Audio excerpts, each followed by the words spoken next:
She was my best friend.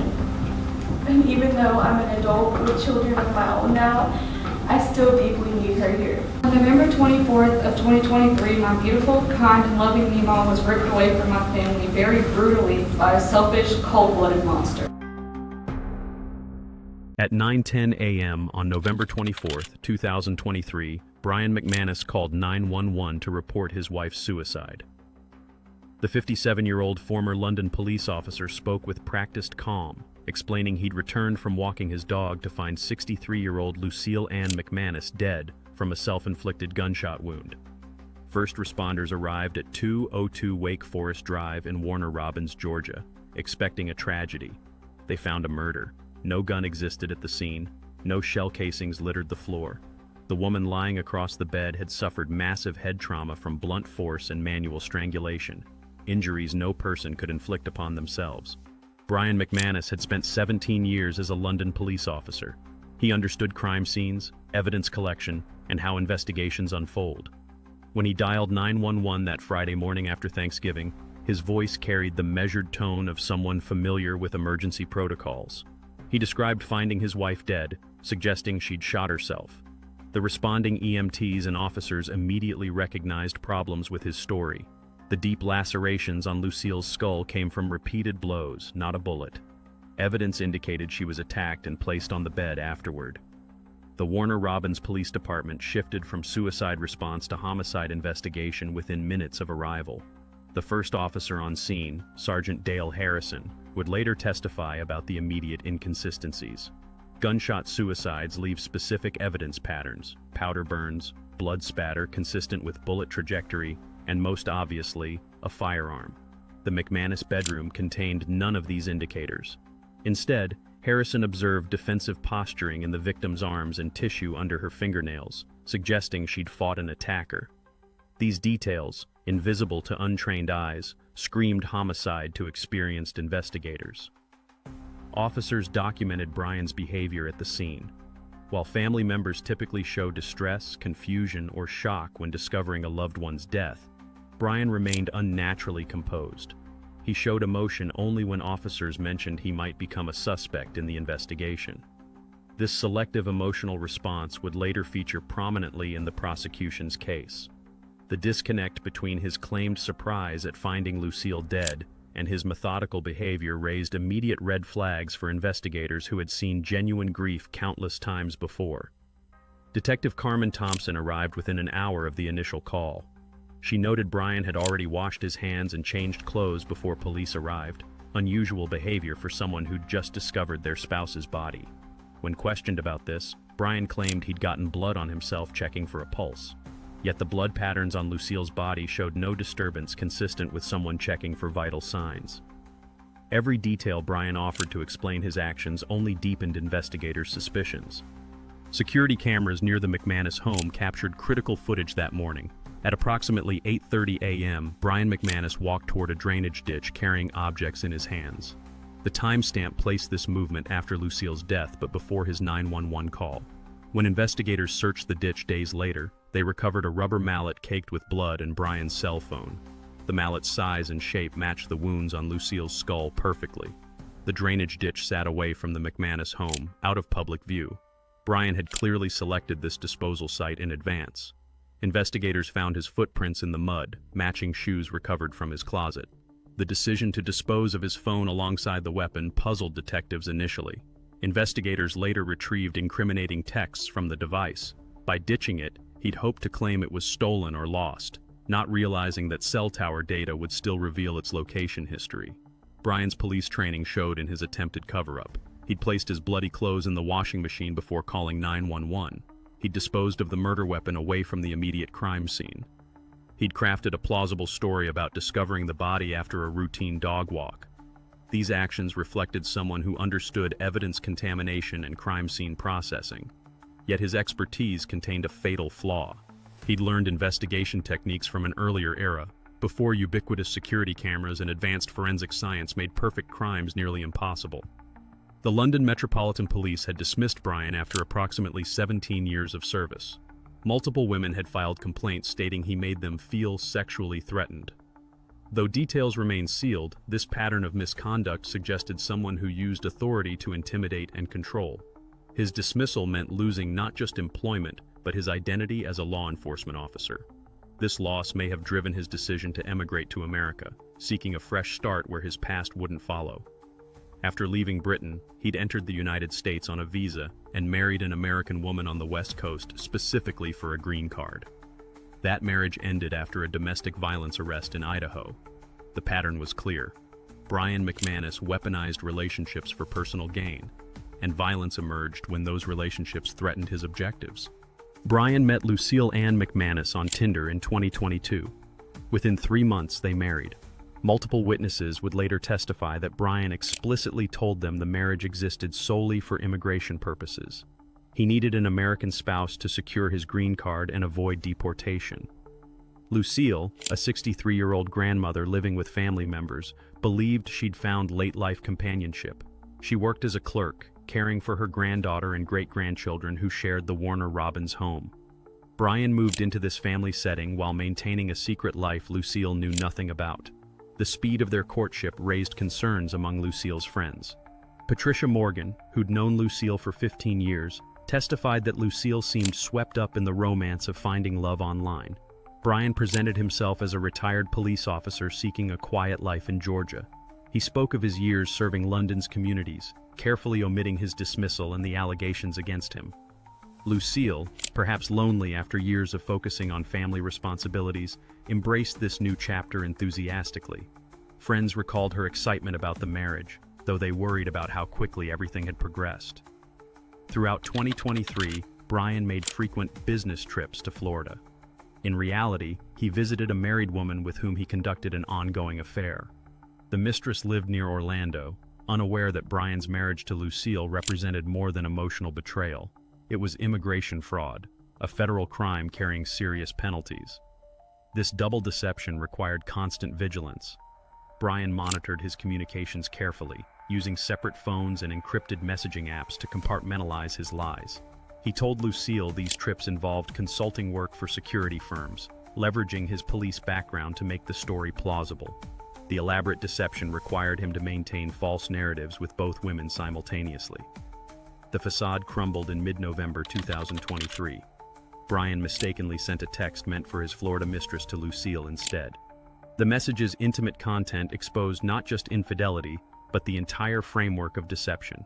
The text read, according to court documents, "Can't wait to see you next weekend. Told the old woman I have another business trip. Love you." This single misdirected message unraveled months of careful deception. When Lucille discovered the affair, she didn't just confront Brian about cheating, she threatened to report their sham marriage to immigration authorities. This threat transformed Brian from manipulator to killer. Deportation would mean returning to Britain in disgrace, his American dreams shattered. More importantly for someone with Brian's psychology, it meant losing control.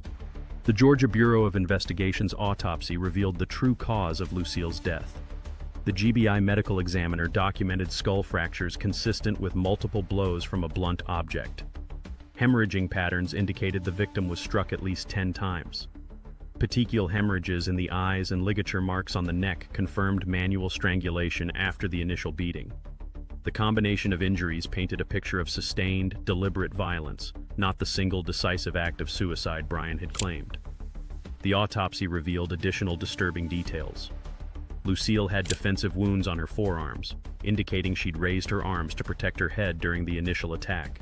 Bruising patterns on her shoulders suggested Brian had pinned her down during the strangulation.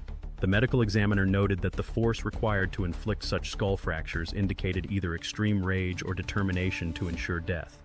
Several of the blows had been delivered after Lucille was likely unconscious, demonstrating what prosecutors would later call overkill, violence beyond what was necessary to cause death, often indicating personal anger toward the victim. Forensic technicians discovered Brian's DNA beneath Lucille's fingernails. She had fought her attacker, clawing at him desperately as he strangled her. Investigators photographed fresh scratches on Brian's arms when they arrested him the day after the murder. These defensive wounds created an unbreakable forensic link between victim and killer. The blood on the recovered mallet matched Lucille's DNA profile. Investigators even found Brian's fingerprints on the weapon's handle, despite his attempts to clean it. The absence of gunshot residue on Lucille's hands or clothing definitively ruled out suicide by firearm. No bullets or shell casings existed anywhere in the home. Brian had invented the gun to explain away Lucille's head trauma, not realizing that modern forensic pathology could easily distinguish between gunshot wounds and blunt force injuries. His fabrication revealed premeditation. He'd planned the cover story before committing the murder. The GBI's ballistics expert testified that even a close-contact gunshot wound would leave distinct stellate tearing patterns completely absent from Lucille's injuries. Cell phone data became crucial to the prosecution's case. FBI analysts pulled location data from Brian's phone, and the data pinpointed his location near the ditch, corroborating the security footage. It showed him returning to the house at 9:05 a.m., just minutes before his 911 call. This digital evidence eliminated any possibility that someone else had committed the crime while Brian walked his dog.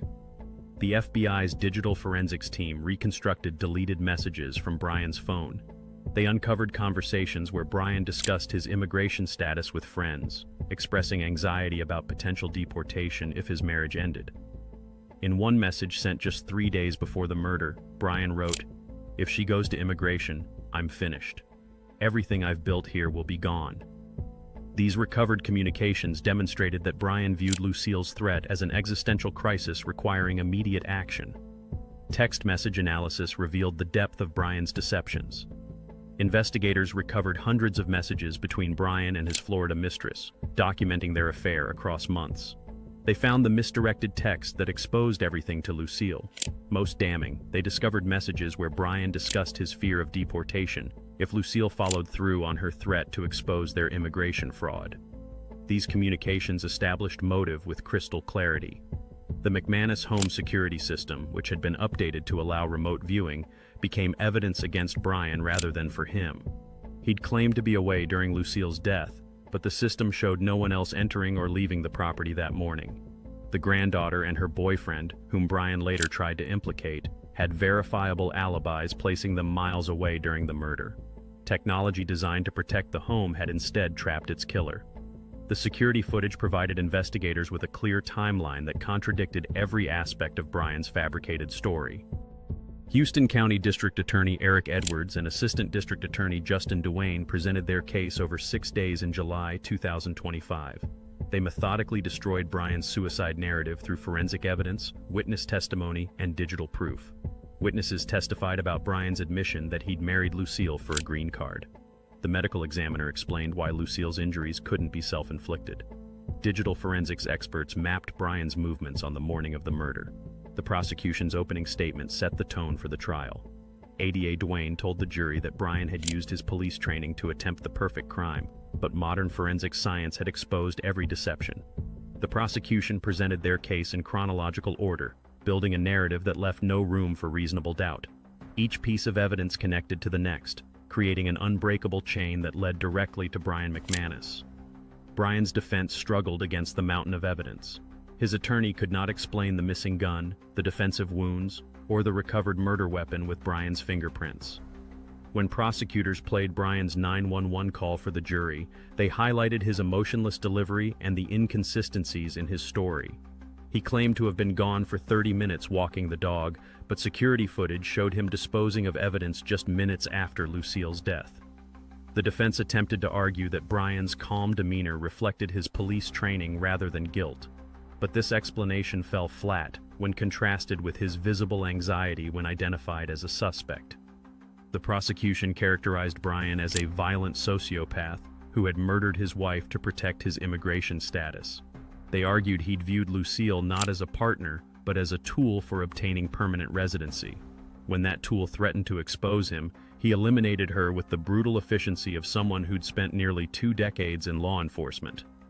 The murder wasn't a crime of passion, but a calculated execution designed to look like suicide. On July 12, 2025, after 6 days of testimony, the jury deliberated for less than 8 hours. They returned a unanimous guilty verdict for first-degree murder. Judge Catherine Lumsden sentenced Brian McManus to life in prison without the possibility of parole on July 16th. During sentencing, she noted the particularly heinous nature of the crime. A man who'd sworn to protect and serve as a police officer had used that training to murder his wife and attempt to deceive investigators. Judge Lumsden's sentencing statement cut through any remaining pretense. Mr. McManus, you came to this country seeking a new life. Instead of building that life honestly, you built it on deception, and ultimately, on violence. You betrayed not only your wife's trust, but the oath you once took as a police officer. The sentence I impose today ensures you will never have the opportunity to harm another person in pursuit of your selfish goals. Lucille's family delivered victim impact statements describing the woman Brian had stolen from them. She wasn't just a murder victim, but a loving grandmother who'd opened her home to someone she believed loved her. Her granddaughter spoke about finding her grandmother's body, trauma that would never fully heal. The family emphasized that Lucille had been seeking companionship in her later years, only to encounter a predator who saw her as nothing more than a means to an end. Her daughter, speaking through tears, said, "My mother spent her whole life caring for others. She deserved to spend her final years in peace and happiness. Instead, she spent them with a man who saw her only as a green card." The house on Wake Forest Drive stands empty now. The family cannot bear to live where such violence occurred. District Attorney Edwards stated after the trial that the case highlighted vulnerabilities in both online dating and the immigration system. Elderly Americans seeking companionship online face particular risks from those who would exploit their loneliness for immigration benefits or financial gain. The case prompted local law enforcement to increase outreach about online safety for seniors. Brian McManus sits in Georgia State Prison, his law enforcement career a distant memory. The man who once wore a badge now wears an inmate number. He learned that modern forensic science had advanced far beyond what he'd known as a London police officer. Every action he took to cover his crime, disposing of the weapon, washing evidence, creating false narratives, only provided more proof of his guilt. The ex-cop who thought he'd committed the perfect murder discovered that in the age of DNA analysis, digital forensics, and ubiquitous surveillance, perfect murders no longer exist. The case serves as a warning about the intersection of online dating, immigration fraud, and domestic violence. Lucille McManus believed she'd found love on Tinder. Instead, she found someone who saw her only as a pathway to citizenship. When she threatened to expose his deception, he silenced her forever. Yet even in death, Lucille spoke through the evidence left behind, her DNA under his fingernails, her blood on his weapon, her truth emerging despite his lies. The grandmother from Georgia got justice, even if she never got the love she'd been seeking.